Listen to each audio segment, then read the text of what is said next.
মিয়ানমারের সশস্ত্র বিচ্ছিন্নতাবাদী জাতিগত গোষ্ঠীগুলোর মধ্যে সংগঠিত ও শক্তিশালী একটি গোষ্ঠী হিসেবে ধারণা করা হয় আরাকান আর্মিকে। আরাকান আর্মির কার্যক্রম মূলত রাখাইন ও চীন রাজ্য কেন্দ্রিক, তবে তাদের প্রতিষ্ঠা হয়েছিল চীন সীমান্তের পার্শ্ববর্তী কাচিন রাজ্যে আরেকটি বিচ্ছিন্নতাবাদী গ্রুপ ইন্ডিপেন্ডেন্স আর্মির সহায়তায়। আরাকান আর্মি গঠিত হয় 2009 সালের শুরুর দিকে রাখাইন তরুণ ছাত্রদের একটি ছোট দল নিয়ে।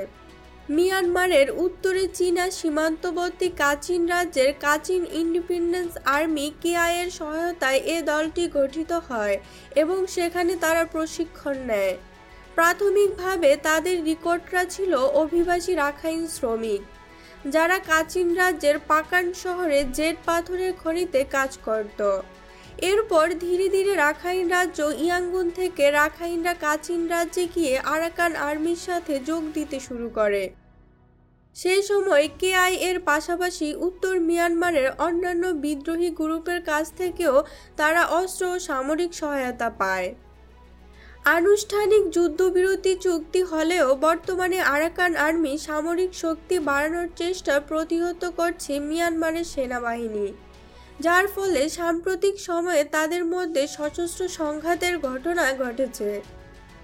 2015 থেকে তারা তাদের অস্ত্রশস্ত্র প্রশিক্ষণপ্রাপ্ত সেনাদের রাখাইন রাজ্য ও পার্শ্ববর্তী চীন রাজ্যে পাঠানো শুরু করে।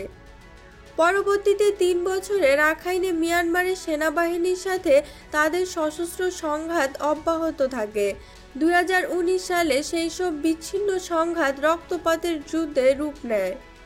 প্রায় 2 বছর যুদ্ধের পর 2020 সালের নভেম্বরে মিয়ানমার সেনাবাহিনীর সাথে যুদ্ধবিরতি চুক্তি হয় আরাকান আর্মির।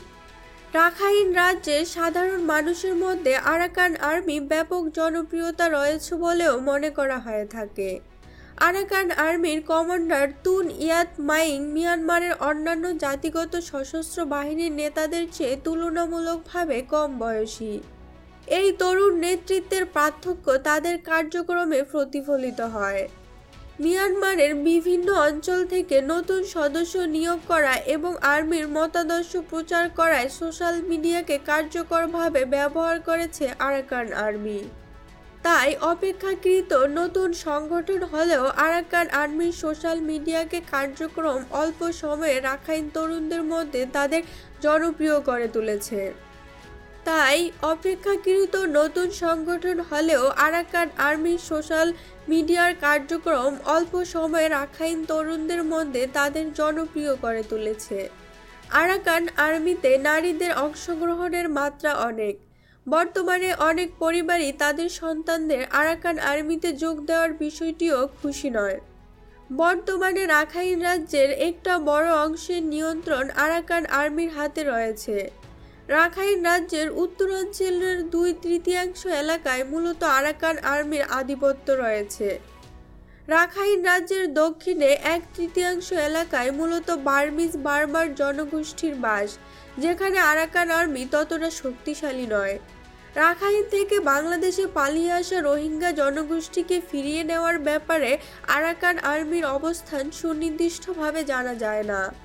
তবে তাদের কমান্ডার 2021 সালে দেওয়া এক সাক্ষাৎকারে রাখাইনে থাকা রোহিঙ্গাদের আরাকান আর্মির প্রশাসনিক কার্যক্রমে সম্পৃক্ত করার ইচ্ছা প্রকাশ করেছিলেন। বিশ্বের নানা প্রান্তে ছড়িয়ে থাকা এমন অজানা সব তথ্য জানতে সাবস্ক্রাইব করুন সাজ্জাদ ইনফো বাংলা চ্যানেল।